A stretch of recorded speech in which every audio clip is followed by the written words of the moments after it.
Colorado Sagrado. Gostei. Pedro Yarley. Estava eu em Buenos Aires. Boa época, a gente podia ir para Buenos Aires. E aí eu vou conhecer o Museu do Boca, né? Beleza. Entro no Museu do Boca, dá de cara com a camisa 10 do Pelé e do Maradona, ali perto uma da outra, né? O Santos jogou lá uma Libertadores com o Pelé e ganhou, aliás, do Boca, uma Libertadores. E aí tu vai procurar, tem mais um brasileiro que aparece lá. E esse brasileiro é Pedro Yarley. Campeão do mundo pelos 2 clubes. Que história é essa, cara? Tu imaginava? Bom, primeiro gol pelo Paysandu na Bombonera. Né, 1-0. Tudo bem, eles vêm aqui no Brasil, fazem a festa deles, aquela coisa do Boca, né? Aí tu vai pra lá. Imaginava, como é que foi o convite? Eu vou começar pelo Boca para depois a gente adentrar nesse mundo mais colorado aqui, que é o grande intuito e, obviamente, que a maior figura, né, o maior jogo da história do Inter. Sei lá, preciso dar o nome fazer mais um filho para chamar de Pedro Yarley. Eu vou ter que fazer algum tipo de homenagem na vida do Yarley. Mas primeiro conta esse capítulo Bomboneira, esse capítulo Boca Juniors, como apareceu. Obrigado, bom dia, boa tarde, boa noite. Não sei que horas as pessoas estão vendo a gente aqui, mas vamos lá, Yarley. Obrigado por aceitar o convite aqui do Colorado Sagrado, cara. Obrigado mesmo. Eu que agradeço, né? Bom dia, boa tarde, boa noite para toda a galera aí. O convite, e te agradecer pelo convite.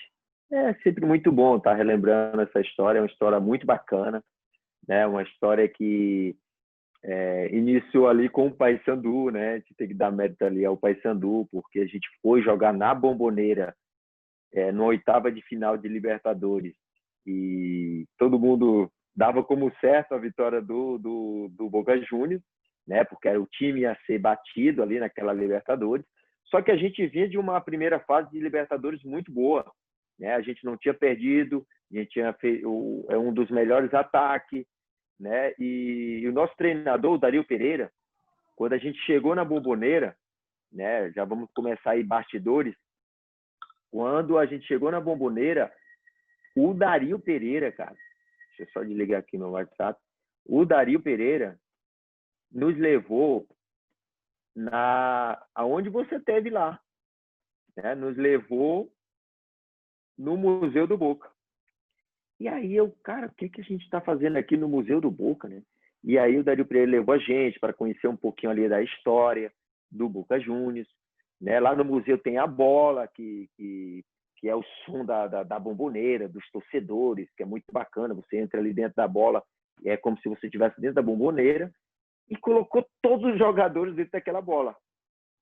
E aí todo mundo sem entender nada, e aquele som, aquele barulho da torcida. Aí ele falou: vocês estão ouvindo isso? Amanhã vai ser 10 vezes mais esse som aqui. Então vocês vão ter que se preparar, porque é muita pressão que a gente vai enfrentar amanhã jogando aqui na Bombonera. Cara, se isso ajudou ou não, eu só sei que a gente entrou um pouco mais leve, entrou para encarar, para fazer história, né? Entrou para... Como uma das minhas falas lá com o grupo, eu falei: gente, nós estamos aqui na Bombonera, vamos desfrutar, vamos aproveitar, isso é futebol, né?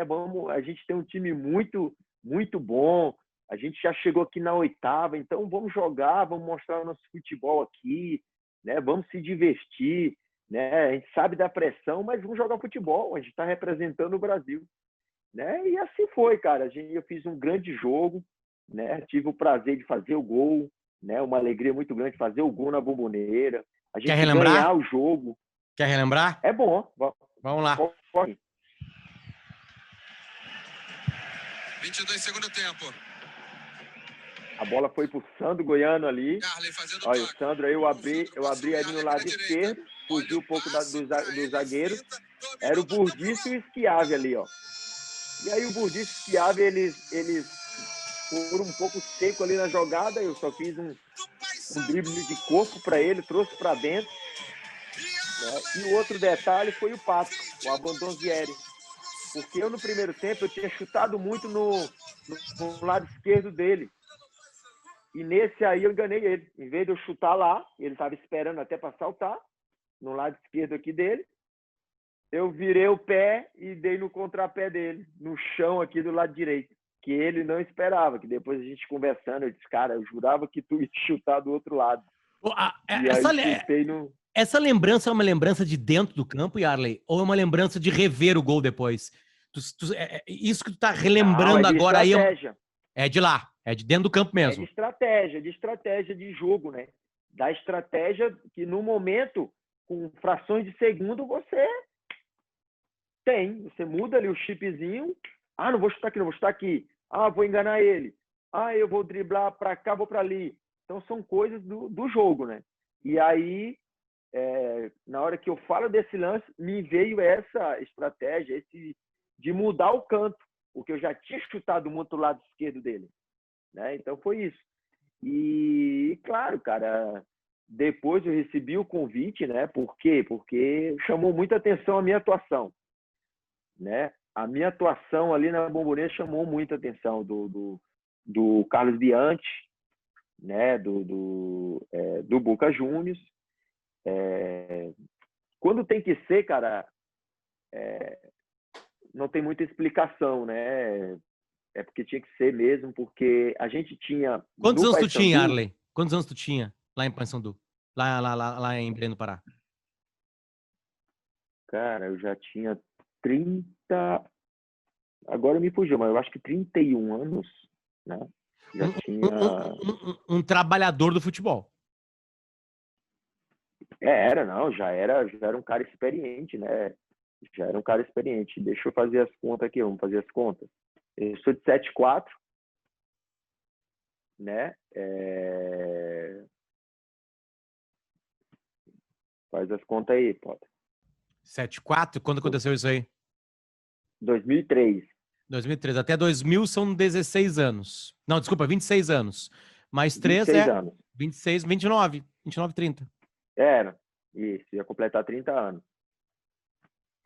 E aí, cara, assim, o bom disso aí é que, né, no nosso dia a dia de Paysandu, tinha um empresário argentino, que ele era empresário do lateral direito, o Wellington, um reserva do Rodrigo, do Paysandu.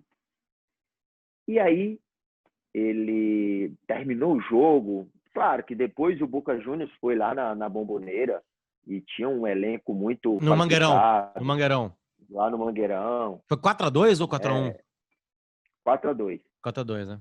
E dentro do Mangueirão, o Boca Juniors montou uma estratégia de fechado ali. E o Paysandu, a gente não sabia jogar atrás. A gente era um time que jogava para frente, um time alegre, um time que jogava um bom futebol, com Velber, um grande jogador, Lecheva, né, o Robigol, que não foi para esse jogo, e nem o Wanderson. Então, os dois foram expulsos na Bombonera. E você sabe que o time, assim, a gente não tinha um elenco muito grande. Sim. Né? A gente tinha o Rogerinho, que podia jogar, o Van Dijk, que jogou no lugar do Robigol. O Van Dijk, ele vinha de uma lesão de joelho. Então, cara, era muito pesado o jogo para o Van Dijk, que estava um pouquinho sem ritmo de jogo, mesmo assim jogou, né? E o Boca Juniors é o Boca Juniors, né, cara? Montou uma estratégia, venceu a gente, né? E esse argentino, né? Porque eu contei essa história, porque esse argentino chegou para mim e disse assim: "Oi, Arlen, cara, eu vou ver se eu consigo te levar lá pro River Plate ou pro Boca Juniors, ou pro próprio Boca Juniors." Eu falei: "Cara, fica à vontade aí, né? Só fala com o meu empresário ali, vocês trocam figurinha aí e vê aí, se der certo, vai ser um prazer." E ele, torcedor do Boca Juniors, foi primeiro no Boca, né? Aí chegou lá, falou com o Bianchi, o Bianchi me interessa. E aí, assim foi, a negociação foi bem rápida ali, já se acertaram, e aí eu tive o prazer de depois ir lá para a Bombonera. E aí, teve um prazer absolutamente mágico de ver isso aqui, ó. Deixa eu ver se eu acho o teu gol em si. A narração já é o clima, né? Isso aqui são todas as tuas participações no Monumental de Nunes, num dos superclássicos que tu jogou. Mas deixa eu ver se eu pego o gol aqui, tá? Lá no Monumental, né? Contra o River. No Monumental. Calma aí que eu tô procurando e quando... Aqui, achei. Aqui, Ale.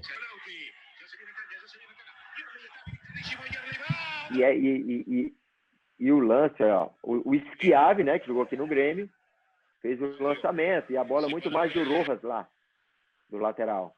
E aí ele confiou que a bola ia sair, eu dou um tranco nele no corpo, e, cara, a bola ficou correndo rente a linha ali. E aí eu só coloquei o meu pé aqui para fazer uma barreirazinha para ela não sair, olha lá. E aí consegui fazer com que ela não saísse. E aí eu encaro ali o Ameli. Ali Isso era aí. O América joga no Inter depois. Né? E aí Constâncio, que é o goleiro, não esperava esse chute de canhota seco ali no canto dele. Foi um chute forte. E a torcida do Boca tá aí atrás desse gol, cara. Bacana, porque a torcida toda ainda era um clássico com torcidas, com torcedores, né? Dos dois times, tu diz, né? Porque isso foi cancelado. Dos dois lá, né? times, isso. E a torcida toda ali era um mar de torcedores do Boca Juniors. Foi muito especial também, porque eu tive o prazer de comemorar dentro da Bombonera, dentro do Monumental de Nunes, com o torcedor do Boca. E por isso que eu não sou esquecido até hoje, né? Por culpa desse gol, de vencer ali dentro. Eu não sei se não foi o último, eu tenho que ver se não foi última vitória do Boca dentro do Monumental, né? Por isso que esse gol é muito marcante, né, para o torcedor do Boca Juniors. A minha atuação, né? Tu em Buenos Aires, a torcida do Boca, 2013 isso aqui, no Apertura de 2003. 2003, Tu é ídolo, a torcida te para, tu não paga conta, na Bombonera tem um lugar pra ti sempre que tu vai lá. Como é que é essa história com o Boca lá? Sim. Eu tive lá umas 2, 3 vezes depois, né? Não foi tantas vezes, mas eu tive... O que me chamou muita atenção foi na despedida do Sebastião Batalha, né? E aí a gente entrava de um por um, né? Na Bombonera, 55 mil pessoas. E porque é um dos maiores ídolos da torcida, né? O jogador mais vencedor é o Batalha. E aí fizemos um jogo de homenagem, de despedida dele. Era o time de 2003 contra o time de 2001, né? Os times que marcaram muito ali, né?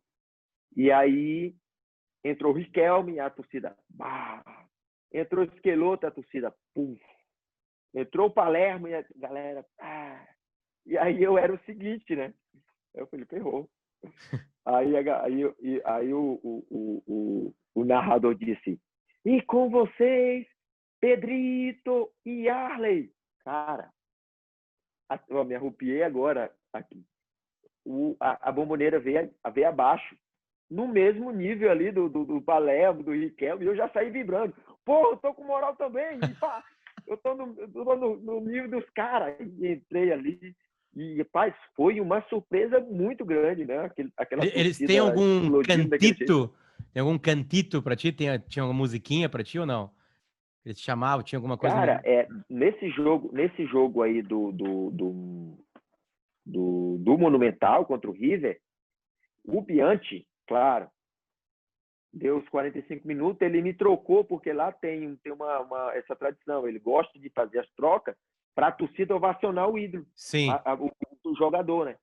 E aí ele, 45, aí ele chamou um e me trocou. Quando ele me troca, a torcida do Boca Juniors canta uma música mais ou menos assim: olê, olê, olê, é o irmão do Pelé. Mas só que me faltava, né? Irmão do Pelé, cara. Né? E agora o rei tá fazendo 80 anos, então já é uma homenagem para ele. Eu sou teu irmão, Pelé. E olha aí, a última pergunta sobre esse capítulo. A Bombonera, ela te ajuda quando tá com a camisa do Boca? Ela realmente faz alguma diferença? Não era a qualidade do Riquelme, do Tevez, do Pedrito e Arley, do Batalha, do Schiavi. Nossa, muito craque passou nessas épocas do Bianchi lá. Não era a qualidade que ganhava, porque hoje o Boca não tem um super time e não ganha mais Libertadores, né? Eu tenho certeza que a qualidade ajuda. Mas assim, tinha gente que chegava lá e se cagava nas calças? Sim. Não, cara, a gente não pode jamais dizer que a torcida ganha os jogos. Não, quem ganha é a qualidade. Mas o que eu quero dizer é que sim, eles criam um ambiente tão favorável para o jogador do Boca, assim, porque eles não vaiam, é proibido vaiar, tá? O jogador não pode tirar a camisa na hora da comemoração. O jogador é uma conexão com o torcedor, com a torcida e com o clube, com o uniforme. Então, é tudo muito sagrado para ele. E aí, vamos supor, já teve jogo da Libertadores, que eu fui vice-campeão da Libertadores jogando depois em 2004, e teve jogos contra o Atlético da Colômbia, que, cara, era jogo duro, 0-0, rapaz, e essa torcida dando força pra gente, cantando, e a gente até o final encontrando forças, porque era jogos em cima de jogos, e com certeza, cara, tu arruma força de onde não tem. Claro que a qualidade tem que sobressair, mas o ambiente ele é muito bom, é muito bacana, né? Porque tu sabe que tu não vai ser vaiado, né? Diferente do Brasil. O brasileiro, tu não tá jogando bem, supor, tu já tá sendo vaiado, e lá não existe vaia.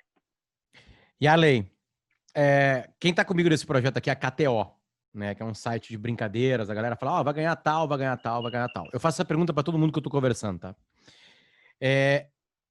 A KTO lida com probabilidade. Qual é que era a probabilidade de que Pedro Yarley Lima Dantas, nascido no dia 29 de março de 74, eu sou do dia 31 de março, em Quixeramobim, pudesse ser ídolo na Bombonera, no Mangueirão e no Beira-Rio? Se eu colocasse R$10 em ti, Ale, eu tava rico hoje, né? A chance era muito pequena, né? O que tu passou? Por exemplo, assim, o teu estouro no Paysandu, o estouro mesmo, é o que te coloca no Boca, e depois do Boca tem um Colorado na tua história. E aí a magia acontece ali, né?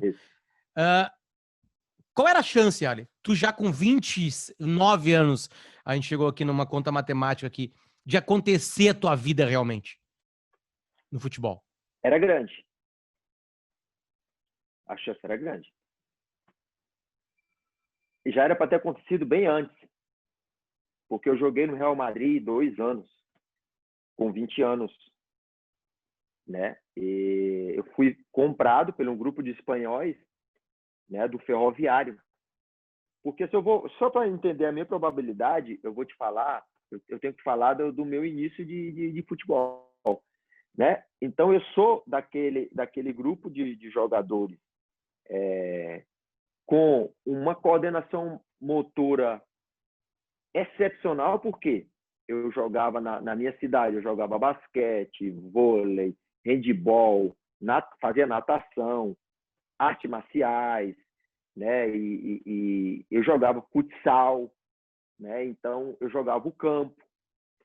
Claro que o jogador que tem todos esse repertório, o jogador que tem todas essas vivências, se ele depois tem uma especialização numa modalidade, eu tive em várias. Eu podia escolher que eu ia ser bom em qualquer uma delas.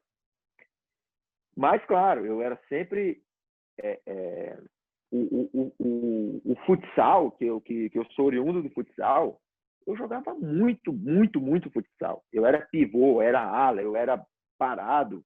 Eu jogava muito e eu era sempre destaque. Eu e meus amigos, eu sempre estava ali no meio dos 4. A gente tinha 4 jogadores ali na minha cidade, que a gente jogando junto, a gente não perdia. A gente jogava o JEPS, jogo das escolas públicas, e a gente sempre brigando com cidades aí que tinham muita grana, investimento e tal. E aí, a minha mãe não deixou eu ir jogar as escolinhas dos times, né? Ceará, Fortaleza, Ferroviário. Não deixou, porque eu tinha que terminar os estudos. Que me ajudou depois, porque eu chego num time profissional com um vasto repertório motor e ainda de cima pensando inteligente para jogar futebol. Eu tive que correr contra o tempo, e isso Deus me ajudou muito. Eu fui muito abençoado, porque Deus foi que me colocou com o Vicente Del Bosque, para finalizar a minha formação ali. Então, eu saio do Ceará e caio dentro da cidade desportiva do Real Madrid, com nada mais, nada menos de Samuel Eto'o, Guti, Casillas, Raul, César Prates, que depois foi contratado, comprado, Roberto Carlos, Zé Roberto, Petkovic veio para o Vitória, o Zé Roberto foi para a Alemanha, Alcorta, Hierro, Redondo, Mijatovic, Suker e o Fábio Capello. Então, eu tinha Vicente Del Bosque no time de B e tinha o Fábio Capello como treinador do time principal. E eu, como já era forte, já era o mais velho do time B, às vezes eu treinava como time A. Né? Eu jogava contra um cara forte, que era o lateral direito, que Salgado? era do Salamanca, foi comprado. Isso. Salgado, Michel Salgado? Michel Salgado. Loirinho. Então, era forte, igual a mim, assim, sabe? Nós pau e pau no treino ali. E aí eu tive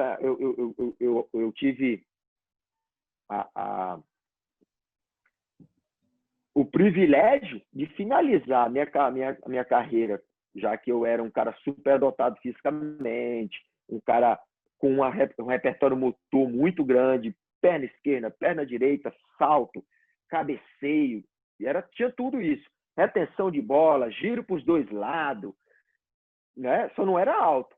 E aí, entendimento tático.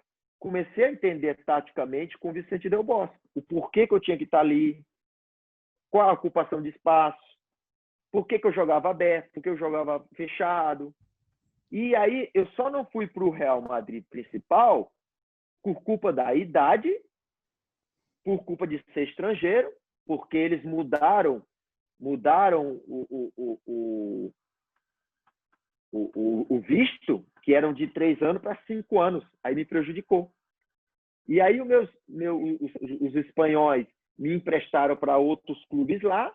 Eu vi que a coisa não estava acontecendo. Aí eu falei, gente, eu estou preparado para arrebentar. Deixa eu voltar pro meu estado, que lá eu vou jogar num time que eu tenho vontade de jogar, que é o Ceará. E daqui a pouco vocês vão recuperar o dinheiro de vocês. Fica tranquilo. Eu tentei no Real Madrid, não deu certo. Deixa eu voltar lá que eu vou atropelar todo mundo lá. E assim foi. Voltei. Comecei a treinar ali no campeonato estadual. Jogo por um time pequeno ali. Só que aí o meu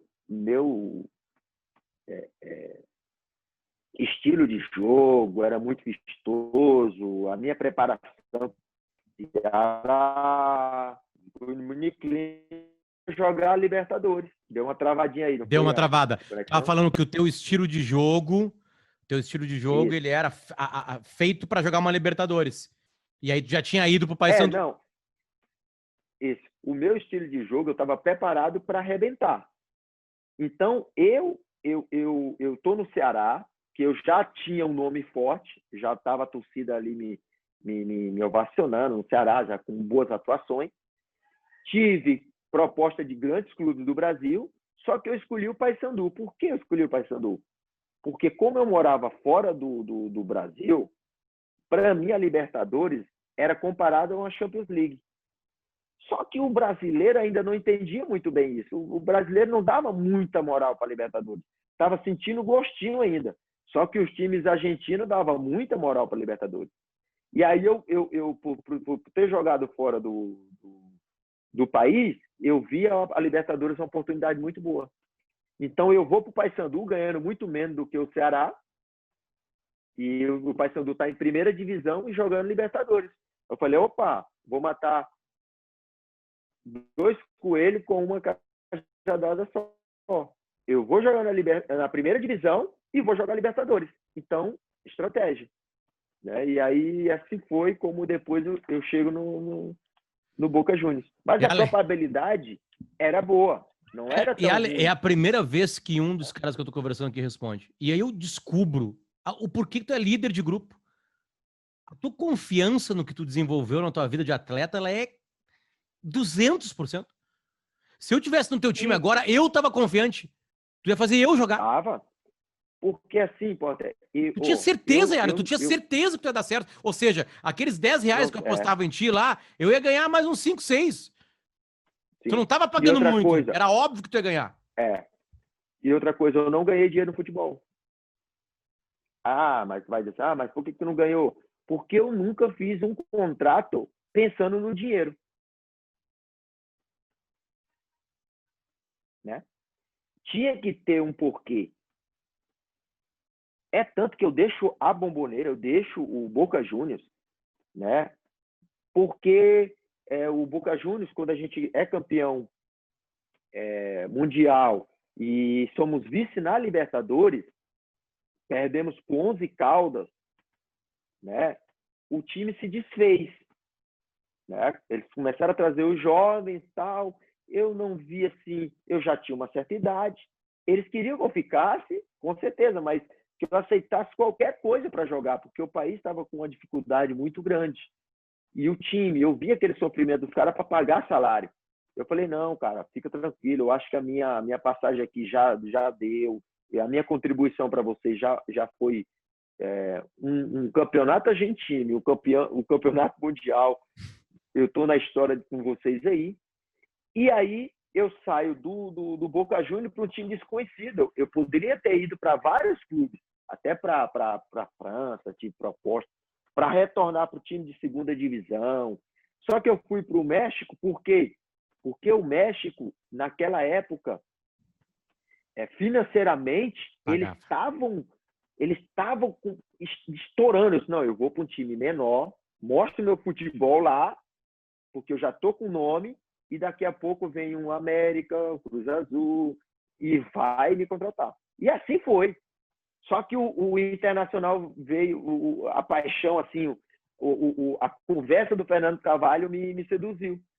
Mas eu já tinha proposta muito boa, né? Até para renovar com o próprio Dourados. Por exemplo, para mim renovar com o Dourados, eu já ia ganhando assim por baixo de R$50 mil a mais do que o Inter iria me pagar, né? Então eu tô já de férias, esperando só o dia para bater o martelo tanto com o Dourado, com o América, quanto mais uns 2 times lá, né? E os números, e meu empresário falando os valores, assim, sabe? Porque eu nem casa eu não tinha comprado ainda.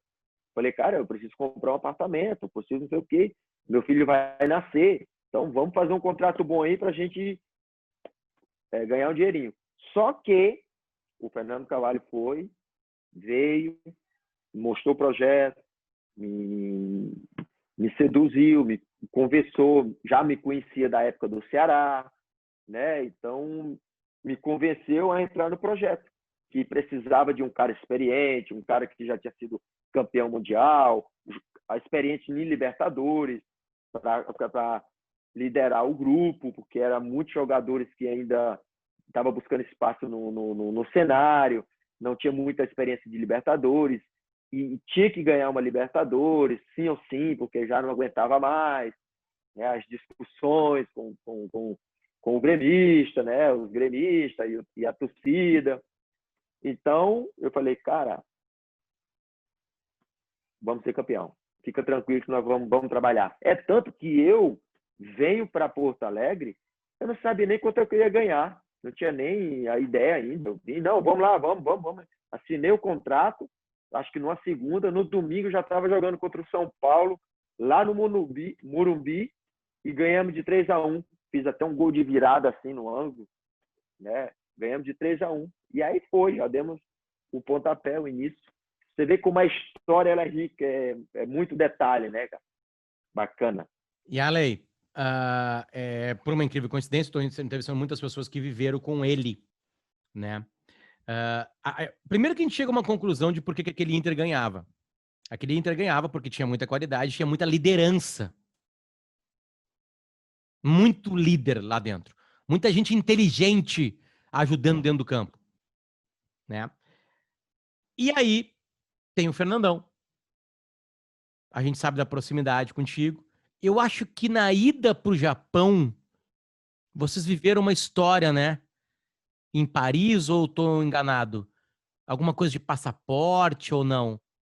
Teve uma história em Paris, teve uma história em Paris, mas não necessariamente com o Fernandão, né? Foi com Vargas e com Hidalgo, né?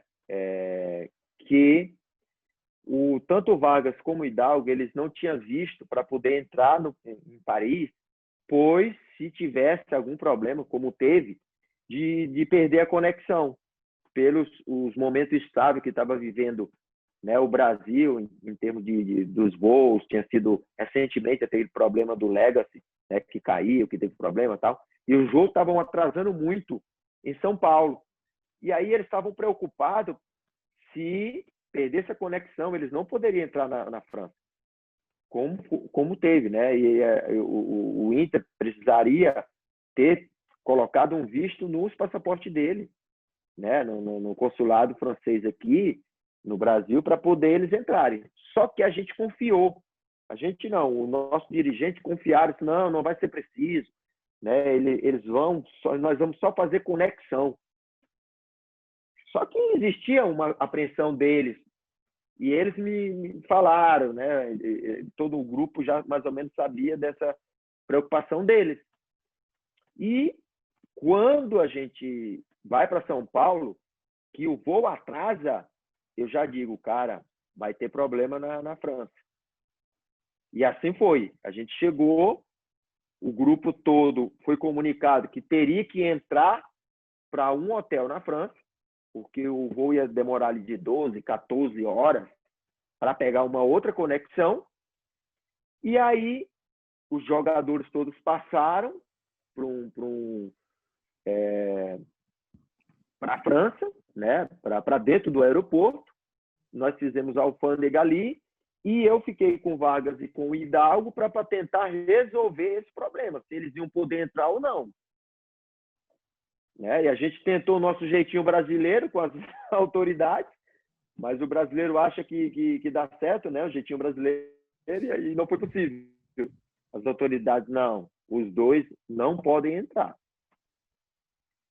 E aí eu pensei rápido, cara, esses caras vão ficar aí, estrangeiro e tal, e falei assim, não, então eu vou ficar aqui com eles, né?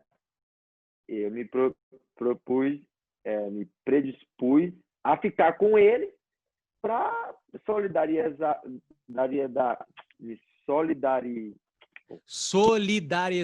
Acho que ninguém sabe falar isso aí. Mas em solidariedade aí.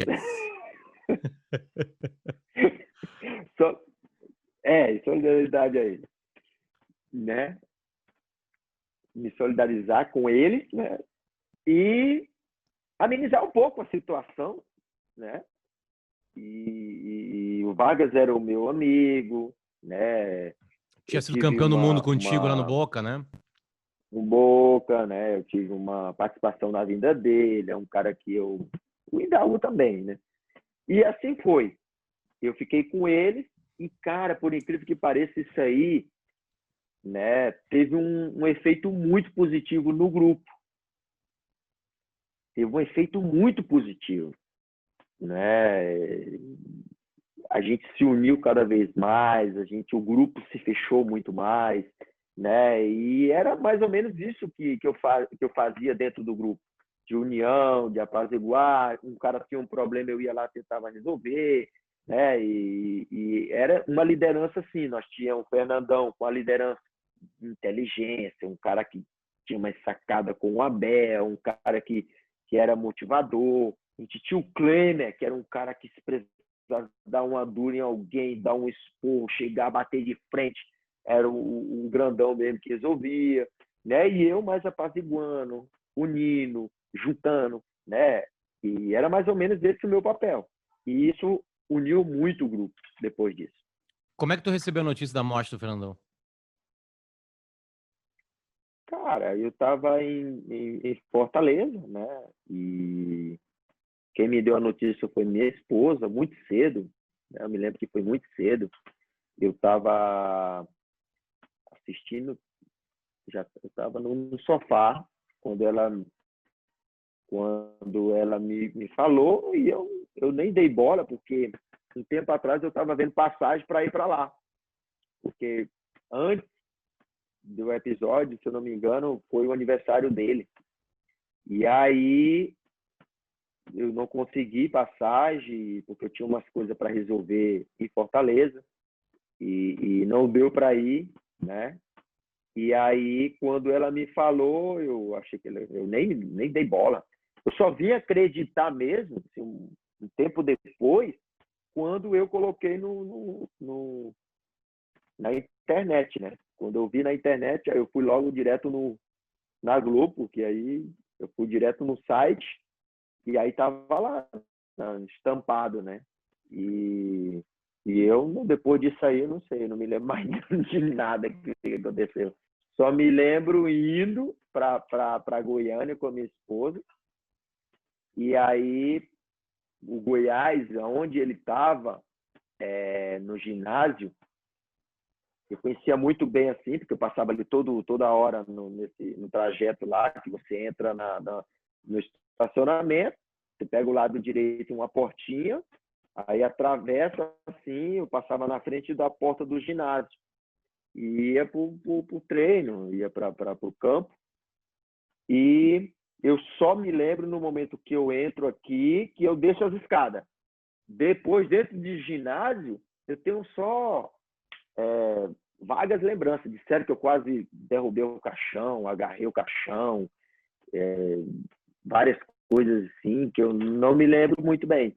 Né? E depois, levando o caixão no corpo de bombeiro, eu não desço do caminhão, eu ajudo só a descer do caminhão, tal.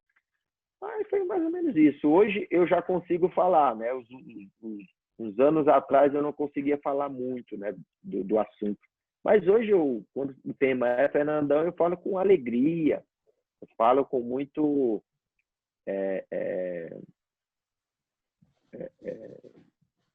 prazer de ter conhecido, né, de ter vivido, dele ter me ensinado muita coisa, aprendi muita coisa com ele, né, de ter feito parte da vida dele, da família, dos meninos, né? Então, hoje eu consigo falar e falo bem, assim, não me emociono assim um pouco por dentro, mas já é com alegria. Eu reverti aquela situação da tristeza, do choro, da emoção por essa alegria, por ter feito parte, por ser um cara abençoado, de ter vivido com ele ali, de ter sido amigo. Tem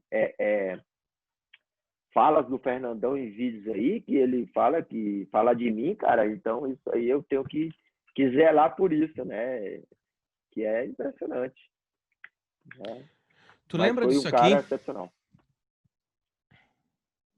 Eu não tinha preparado, tá?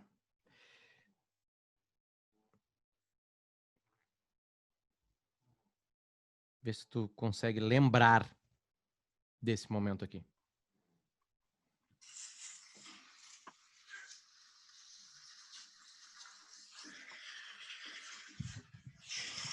Chegou a hora. Chegou o tão sonhado momento. Chegou a hora. Chegou contra uma equipe Tão que não é sonhado imbatível. Chegou contra uma equipe que tem defeitos, sim, que são seres humanos acima de tudo, pô. E que a gente tem qualidade. A gente chegou aqui, não foi por paraquedas. Ninguém chegou aqui por acaso, pô. Ninguém ganhou no sorteio a classificação para vir jogar essa final. Ganhou com muita luta, com muita determinação, com muita vontade, com muita doação dentro de campo, um quando olhava pro olho do outro lá dentro, pô. E, pô, lembrar o que o Diego acabou de falar aqui, ó. Lá dentro, dá o máximo. O máximo. Só que aí a gente vai ver que na hora que a gente tá chegando no máximo, ainda a gente pode dar mais um pouquinho, pô. Então vamos lá e vamos fazer isso, pô. Vamos lá dentro e vamos sair daqui campeão!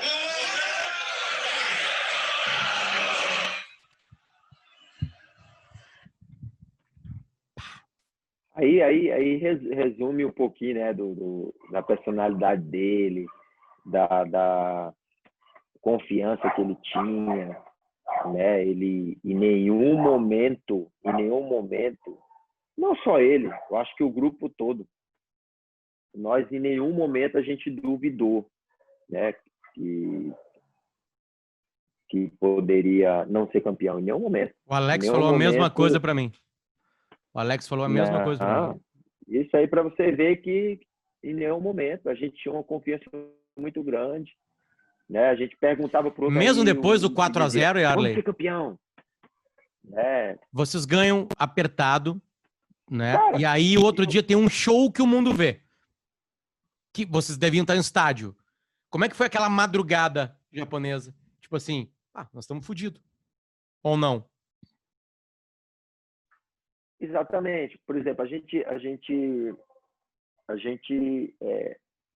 eu conversei até com o Fernandão e falei assim, Fernandão, a gente tem que chegar ali agora no jantar e os caras vão... A primeira coisa que os caras vão ver é a nossa reação, cara.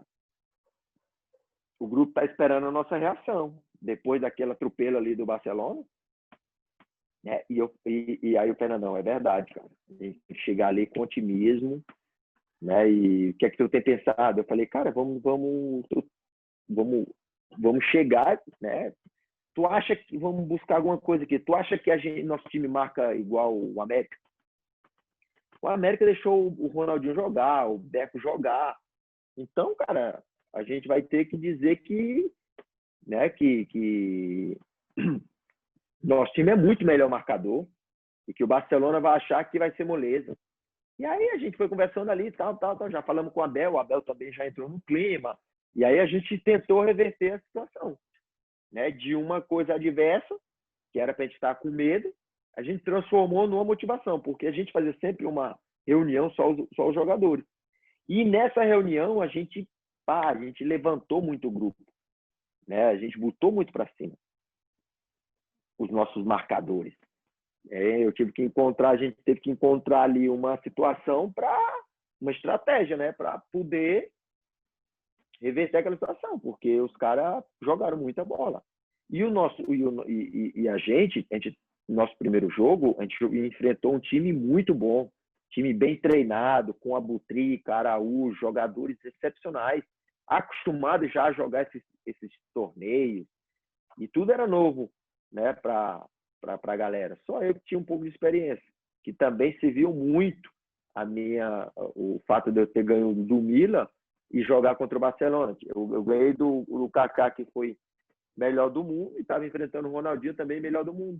Então eu disse para ele, cara, eu enfrentei já um cara também do nível do Ronaldinho e é jogo jogado, é 90 minutos, é um jogo só, vamos jogar. E aí o clima se manteve ali bem, mas a confiança era muito grande dos caras. Eu acho que nem precisava falar muita coisa, porque o grupo todo estava com confiança muito grande. Tá, vamos tentar lembrar do jogo em si, né? O jogo acaba no teu pé. Belete se irrita contigo, né? Aquela coisa, depois 1-0. Mas tem o gol. Tem o corte. O destino, né? Aquela coisa Real Madrid contra o Barcelona. Eu tenho certeza que tu já viu esse gol centenas de vezes. Mas tu tem a visão do campo, Yarley, quando tu lembra?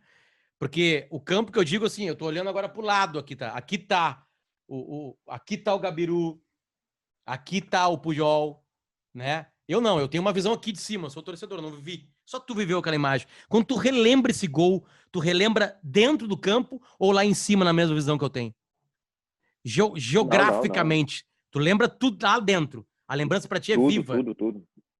É viva. A gente ganha duas cabeças, assim, duas disputas de cabeça, né? Eu me lembro, eu tô lembrando agora aqui, ó, a bola caindo aqui, ó, meu domínio, entendeu? A vinda do Puyol, o Puyol veio para fazer a falta e eu sustentei, joguei a bola por debaixo das pernas dele ali para mim ir pro outro lado, porque ele vinha embalado para esse lado. Eu não poderia jamais dar um tapa para esse lado, porque ele ia ganhar, ele ia ficar lá. E eu ia cair. Eu sustentei, joguei tipo futsal, a bola por debaixo das pernas dele, para ir para aquele lado que estava muito claro. Estava um clarão ali, era um contra-ataque. E os detalhes ricos eram o quê? Tô abrindo o gol aqui, vai. Eu já tinha... Pois coloca aí, solta ele aí. Deixa eu botar aqui. Quer colocar? Tá acabando a propaganda. Eu atrapalhei bem em exato momento que tu ia dar um tipo de depoimento ímpar para essa situação. Tá aqui. Não, mas aqui...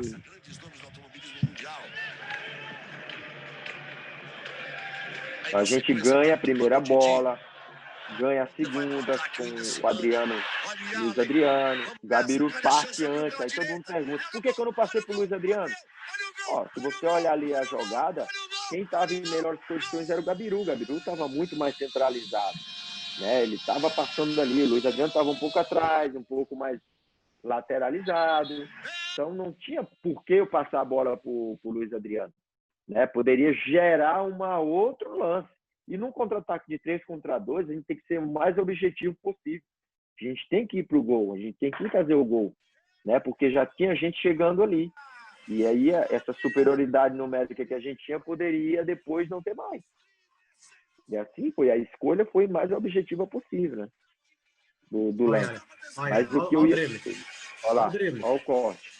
Olha onde vai parar o Puyol. Você vê que ele vem rápido. Se eu coloco a bola para aquele lado ali, ele ganha na corrida. Ó, você vem ali o... Saiu o Victor Valdez, deu um tapa na bola, saiu pro abraço. É o Colorado na frente. E eu dou lá no Luiz Adriano, ó, o Rafa Marques chega, o Iniesta chega. E o que eu ia falar antes era o seguinte, que a gente tinha uma estratégia de jogo, né, que quando a gente volta pro segundo tempo, no intervalo, a estratégia já é outra. Né? Eu converso com o Abel, Abel, com 30 minutos, eu vou prender a bola. Né? Vamos para os pênaltis com esses caras. O Abel, não tá certo, eu te aviso. Então, beleza. E aí, o jogo foi se desenhando, né? A gente foi voltando, aí o Fernandão começou a sentir, né? Entrou o Vargas, aí automaticamente a gente estava com a marcação mais forte no meio campo, né? Porque o Vargas era muito mais marcador do que o Alex era um cara de qualidade, de chegada, de aproximação comigo ali. Também marcava, mas era uma marcação mais fechando o meio, para deixar os laterais jogar com a bola, os Zambrota, só que eles estavam ganhando um pouco de vantagem por ali, e aí o Abel viu isso aí e disse assim, não, vou colocar já o Vargas, Alex não estava 100%, segura aqui. E aí Fernandão sentiu, o Pato também saiu, e aí eu tô com um velocista, que é o Luiz Adriano, Gabiru, cara muito inteligente, de sacada, de movimentação, e aí o time está montado para um contra-ataque, né? Ou segurar o jogo até os pênaltis. Essa era a estratégia.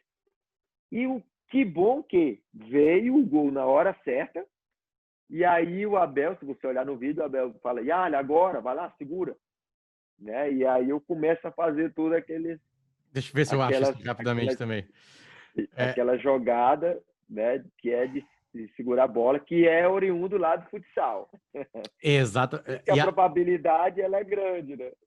E a lei, deixa eu te falar uma coisa. Eu estava em Porto Alegre, no Parcão, e depois do gol do Gabiru, eu não olhei mais o jogo. Eu não tive coragem de olhar o jogo. Né? Tanto é que a falta do Ronaldinho, Yale, eu nem olho, porque eu acho que um dia essa bola vai entrar na gaveta e ele vai empatar o jogo. Eu não olho para dar azar. A brincadeira hoje, né, é que a gente, mesmo olhando, a gente acha que ela vai entrar. Exatamente, que um dia ela vai entrar. Então tem uma sequência aqui, ó. Tu leva para lá, olha lá. Opa, vem para cá. Eu nem fui para dentro, eu poderia ter ido ali direto lá para dentro da área, tentar fazer o segundo, né? Mas todos os lances do Barcelona, quando ele estava com a bola, ele terminava no nosso gol. Porque os caras estavam com muita vontade de empatar o jogo. Eles estavam, com muito mais acerto. Eles não estavam arriscando tanto. Eles estavam indo mesmo vertical para fazer o gol. Então, eu tinha que prender a bola, segurar, para dar um respiro lá para o Índio, com o nariz quebrado, né? Para o Klemer, para o Fabiano Heller, o próprio Ceará, que estava marcando o Ronaldinho, o Edinho, o Monteiro, esses caras que estavam segurando lá. Tá, e aí já foi malandragem, né? Experiência. Já foi malandragem, experiência ali. E, cara, tu precisa ver o Deco xingando o Berlete, o Ronaldinho xingando o Deco ali por culpa que tava demorando, né? A bola ali e não saía dali, né? E a gente foi ganhando tempo aí precioso ali num jogo com esse nível aí, com jogadores tão E Ale, ó, Juli, e Ale, eles acharam, vocês sentiram uma empáfia neles? Em algum momento houve desrespeito do Barcelona com vocês? Pelo contrário. Eles queriam sim e sim ser campeão, porque o Real Madrid já tinha esse título e eles não, né? E eles estavam muito motivados. É tanto que a gente perfila para entrar e o Puyol começa a gritar e aí o Índio responde, né? E tava um clima mesmo de final mesmo, né? Por parte deles, né? Isso que surgiu, Barcelona, isso são pessoas que querem tentar desvalorizar, mas de maneira nenhuma, né? Eles jogaram de salto alto, ou achava que ia ganhar na hora que queria. Pelo contrário, né? Eles se surpreenderam com a qualidade do Internacional. Aquela bola lá atrás tem a ver com esse jogo? Como? Aquela bola que tá lá atrás, ó. Tem a ver com esse jogo? Sim, a bola do jogo. Ah, não, traz ela Ali é pra a bola nós, do por jogo. favor. Traz ela pra ti, pra É a gente bola ver. do jogo. Essa é a bola do jogo lá. Né? Que é o gol do Gabiru, é essa. Cacete, cara. Né? É essa aqui, ó. Porque na hora que ele faz o gol, né, a bola fica ali, e eu cuido ela, né? Depois, quando saiu, você me dá essa aqui. Essa aqui é do jogo. Essa É a lei. Eu não sei como te agradecer, cara. O futebol, ele, obviamente, na tua vida ele é a coisa mais importante. Óbvio que tem a tua família, essas coisas que são óbvias, né? Mas o futebol, como brinco naquela frase, né? Entre todas as coisas não importantes, ela é a mais importante. E todos os colorados estão vendo aqui, até torcedores de outros clubes, obviamente que o gremista secou, tá tudo certo, como a gente secou eles também, né, nessas partidas a gente seca, tá tudo certo. Mas eu acho que a tua história de vida, né, que não acaba, obviamente, em Inter e Barcelona, mas assim, essa tua confiança, essa tua certeza no que tu é, nas tuas qualidades, certamente essa confiança também observava os teus defeitos para te melhorar com isso, assim. Tu é tipo uma palestra ambulante, Ale. Tipo um coach que tá na moda hoje, sabe? Sim.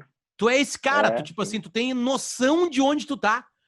Tu tem noção do que tu precisava no teu corpo, precisava para aprender. Por exemplo, quando tu fala assim, eu vou pro Real Madrid, tem o Vicente Del Bosque no time B. Já sacava que ali tinha um cara, ele tava no time B. Ele não tava no time A ainda.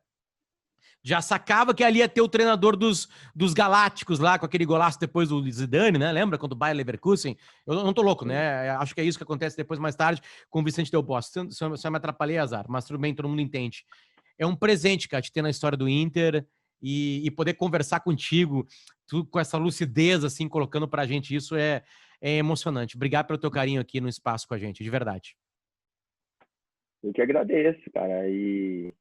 Eu sabia dos meus defeitos, né? Eu nunca fui o craque, o cara. Eu nem queria ser, né? Porque o grupo sempre para mim ele tá acima de tudo, né? Sempre a gente vai ter um cara e eu sempre fui o suporte ali de algum cara que eu tinha o maior prazer de ser do Fernandão ali, né?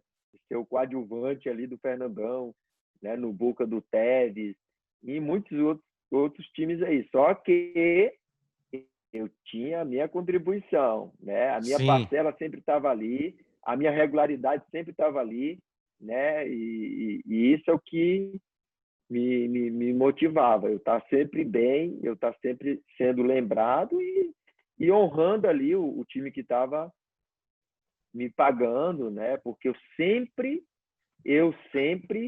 entendi e sempre tratei o futebol como profissão, né? Que você fala assim, o futebol é a melhor coisa da sua vida. Não é. O futebol é a minha profissão.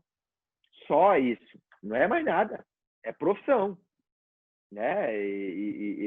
O futebol ele não está acima de mais nada.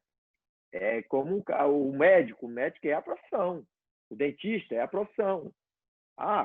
Claro que a família vai estar em cima e Jesus vai estar em cima de tudo, mas a família vem segundo e a terceira é a profissão. Tanto pode ser o futebol, como pode ser um dentista, um médico, né, um gari, né? Então é assim, né? E eu sempre tratei como o futebol como profissão. É tanto que em todos os clubes que eu vestia a camisa, nenhum assunto, problema teve, nenhum. Ninguém pode dizer assim, o Yarley faltou o treino. Negativo, nunca faltei. O Yarley brigou. Posso ter brigado por algum motivo, ter xingado alguém assim, porque ele estava errado, ou por ele ter chegado atrasado, ou por ele ter chegado bêbado, ou por ele ter feito alguma coisa errada. Mas treinador, nunca tive problema com nenhum treinador. Pelo contrário, sempre tentei ajudá-los. Né? Então, esse foi a minha vida dentro do futebol. E Ale, para fechar, tá?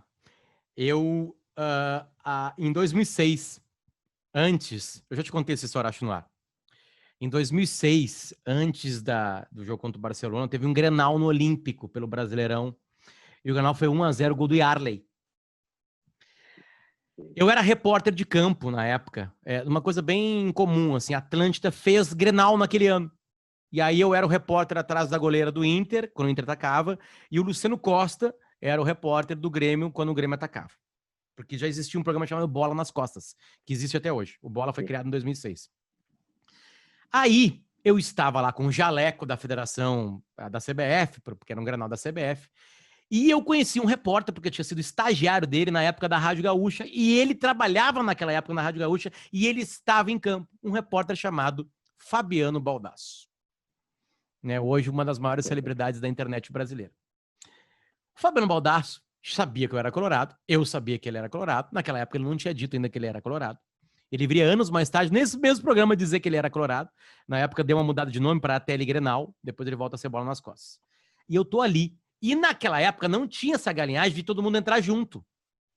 O vestiário do adversário no Olímpico era lá no outro lado. Né? Lá no outro lado. E aí o que aconteceu? Nós estávamos os repórteres ali para esperar o Inter entrar em campo e o Fabiano Baldasso chegou para mim e falou assim, tu quer realizar um sonho na tua vida? Eu olhei para ele assim, porra, mas como é que eu vou realizar um sonho na minha vida? Tu vai entrar com o Inter em campo. Na hora que o Inter entrar agora aqui, ele vai atravessar o campo do Olímpico e vai lá na frente da torcida do Inter saudar a torcida do Inter. Então tu entra e tu corre junto, fazendo de conta que tu vai entrevistar alguém. Eu vou te mostrar o vídeo, Ale, porque por um desses momentos assim inacreditáveis existe, tá? É de cima da arquibancada superior do Olímpico, tá? Tá aqui o vídeo. Tá ali. Ó. Tá lá. E o Inter tá entrando em campo, tá? Sim. Tá, o Grêmio entrou, agora tá o Inter ali, né? Tá ali, ó. Um desses caras de amarelo sou eu. Ali entrando com o Inter correndo ali, tá? Aí eu vou mostrar o que eu queria te mostrar. Ó, festa torcida, aquela coisa toda. Aí vai chegar o grupo ali e levantou a mão todo mundo ali, ó. Olha, amarelinho no cantinho ali, ó. Canto esquerdo aqui, né? Exatamente. Yarley, eu dei a mão pra ti e saudei a torcida do Inter junto contigo. Nós dois juntos ali, né? Ali, ó. Levantei a mão. É fácil de ver que é o Yarley, porque o Yarley usava o calção lá em cima, embaixo do sovaco dele. Tá ali. Raiz, né? Raiz. Então, Yarley, tu faz parte da minha vida em muitos momentos, na vida de milhões de pessoas. Milhões de pessoas lá de Belém do Pará, milhões de pessoas na Bomboneira, né, com Boca Juniors e também os milhões de colorados que estão podendo ver aqui. Obrigado pelo teu carinho e obrigado por fazer parte da nossa história, assim, esse cara tão íntegro, tão legal de ouvir, com tanta noção do que é ser um jogador de futebol. Obrigado, Yarley, de verdade. Obrigado. Forte abraço, né? Foi muito bom, muito bacana relembrar todo esse momento aí, né? Deixar um abraço especial para ti e para toda a galera aí que vai assistir aí, tá bom? Obrigadão aí pelo convite. Colorado Sagrado, gostei.